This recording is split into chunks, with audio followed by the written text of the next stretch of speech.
Of course, they broke away 5 years ago. The story really now is about their decline, about their desperation to survive. Meghan Markle is in trouble after Tom Bower said some things about her wedding to Harry 8 years ago. He said that behind all the happiness and smiles, there were some things that people did not notice. Now people are questioning everything they thought they knew. How much of it is true?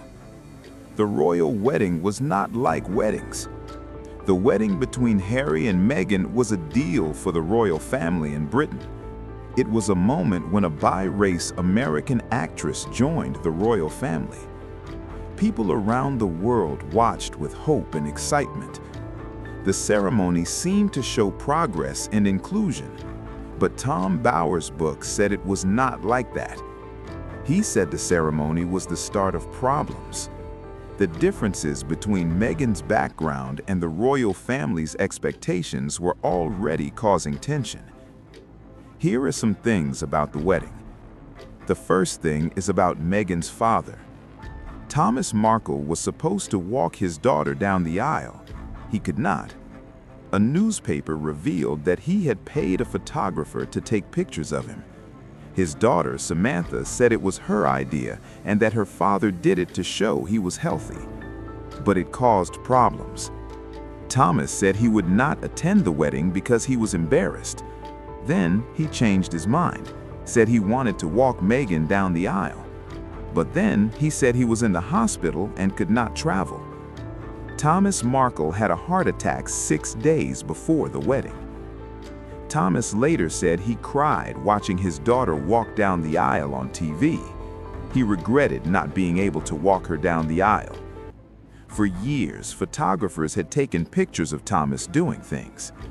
He said he agreed to stage photos to improve his image, but it did not work. Meghan tried to call her father, could not reach him. The palace asked for privacy for Thomas. It was a time for Meghan's family. On the wedding day, Meghan walked alone up the aisle. Then Prince Charles joined her. Her mother, Doria, was the family member who attended. Thomas watched the wedding from his bed. Meghan and her father have not spoken since the wedding. The second thing is about the tiara. Every royal bride gets to choose a tiara from the Queen's collection, but it caused problems for Meghan.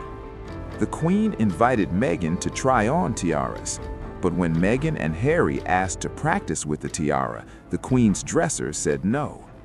The tiara was valuable and delicate. The Queen suggested Meghan practice wearing it with her hairdresser, but Harry could not get the tiara. He tried to reach the Queen's dresser. She did not respond. She said the tiara would need a police escort. Harry was frustrated. He did not want to cause a confrontation with the Queen. The Queen was not happy with Harry's requests. She told her dresser to ignore Harry's calls. The Queen compared it to Kate's wedding. Kate had used a plastic tiara to practice. The situation caused tension. The third thing is about the dress. There was an argument about the bridesmaid dress. Some people said Meghan made Kate cry, but Meghan said Kate made her cry. The truth is not clear. Some people said Kate and Meghan disagreed on the dress. They could not agree on whether the girls should wear tights. Kate thought they should wear tights, but Meghan did not want them to. Kate had just given birth to Prince Louis. She was tired and emotional. The argument caused problems. This really upset Kate because she thought it confirmed what palace staff had been saying about Meghan's behavior. The wedding photos show all 6 bridesmaids with bare legs. It looks like Meghan got her way on the tights issue all. A royal staffer said that all the papers and commentators got this wrong. The truth is that, like fights between sisters, both sides were really upset during the argument. This source said both women said things they later regretted when they were upset and stressed about the wedding. Both women were crying a lot, according to someone who saw what happened. Meanwhile, the tailor who worked on the dresses said he didn't see any fight happen when he was there. His team worked hard for 4 days until 4 in the morning, 3 nights in a row, to make the dresses fit all 6 bridesmaids properly. The tailor's team worked tooth and nail. The incident became a deal and marked a turning point that many people see as the start of bigger family problems. It was a change in the relationship between the two duchesses. Number 4, the guest list politics. Royal weddings usually have presidents, prime ministers, and leaders from around the world as guests. Harry and Meghan did something different with their guest list that surprised people. Kensington Palace said they wouldn't invite politicians because of their jobs. This meant no politicians would come because of their government roles. This surprised people who expected a traditional royal wedding. Neither U.S. President Donald Trump nor his predecessor Obama would be there. Not even British Prime Minister Theresa May was invited. This was very different from William and Kate's wedding in 2011. That ceremony at Westminster Abbey had political leaders and foreign royals as guests. Harry's wedding would take place at the smaller venue at Windsor Castle. The venue could only hold 800 people, compared to 2,000 at Westminster Abbey. The decision not to invite Obama was interesting to watchers. Harry and Obama had become friends through the Invictus Games. The two men had even done a social media thing, and Harry interviewed Obama for BBC Radio. Many people thought the Obamas would definitely get invites because of their friendship. Inviting the Obamas while not inviting President Trump could create diplomatic problems for Britain.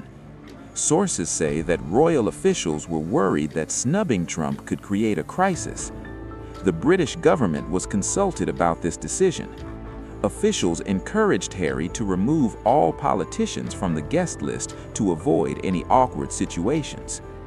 The only politician invited was the Prime Minister, Sir John Major.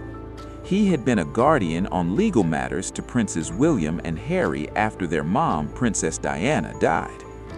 Instead of politicians, the guest list focused on family members and personal friends, which included celebrities. The wedding felt more like a celebrity event than a traditional state occasion.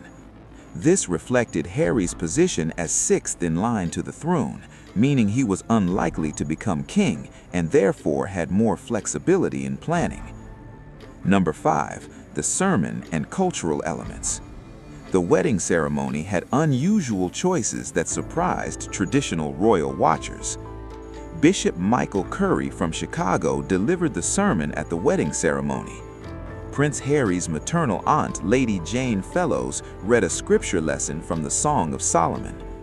It was Bishop Curry's passionate 14-minute sermon about the power of love that really stood out. He spoke with energy and emotion that was very different from Church of England services. The Kingdom Choir performed the song Stand By Me during the ceremony, with soul and African American culture. This added American and African American cultural influences to the traditional royal British wedding ceremony. This balance requires patience and planning. It is not about stepping. Many people praise these elements as refreshing, inclusive, and modern. I wish someone had told me that beforehand. They saw the choices as bringing diversity to an ancient institution that needed updating. However, some traditional observers found the changes too unconventional for a wedding setting. The debate reflected questions about whether the monarchy should modernize or maintain strict tradition. The sermon focused heavily on love as a transformative power.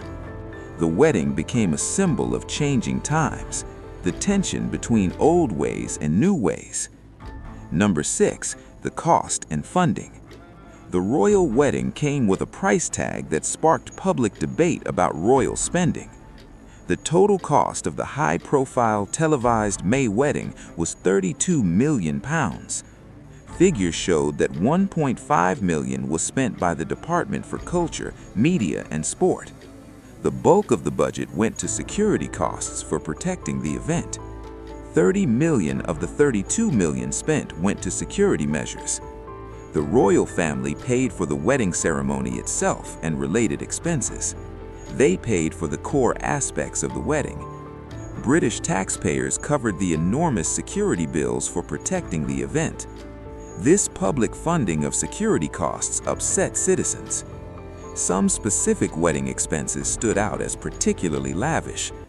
The invitations alone cost over £200,000 to print and mail. Meghan's wedding dress cost an estimated £390,000. For comparison, Kate Middleton's wedding dress cost about £250,000 7 years ago. The economic impact told a story, though. It was later estimated that the wedding generated £1 billion for the economy. Merchandise and souvenirs added another $50 million in sales. The tourism boost